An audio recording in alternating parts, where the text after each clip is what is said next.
La visite du tsar à l'église et à l'école. 1721.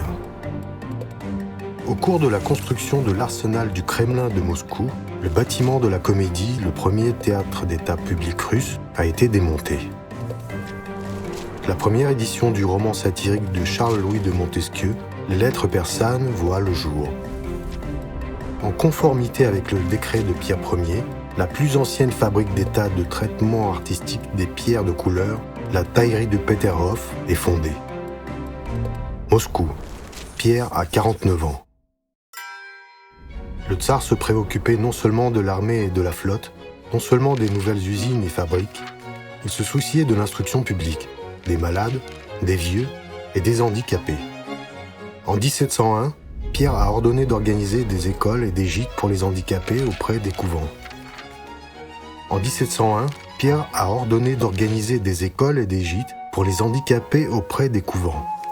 En 1706, le premier hôpital a été fondé à Moscou. En 1715, les hôpitaux marins et terrestres apparaissent à Saint-Pétersbourg. Le règlement ecclésiastique de 1721 ordonnait aux couvents de construire des infirmeries pour les vieux et les malades. Le gouvernement se préoccupait particulièrement des bébés illégitimes.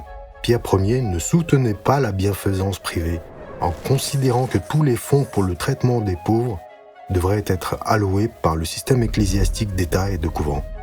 Sur le tableau peint par Mikhaïl Botcharov pour l'exposition de 1872, Pierre est représenté à Moscou, près de la porte de la résurrection de la muraille de Kitaï-Gorod, où se trouvent l'école et l'église du couvent. Le tsar, venu visiter les malades, est debout, entouré d'enfants et de soldats blessés qui le saluent. Voici la peinture. L'original est conservé dans les fonds du musée d'État russe.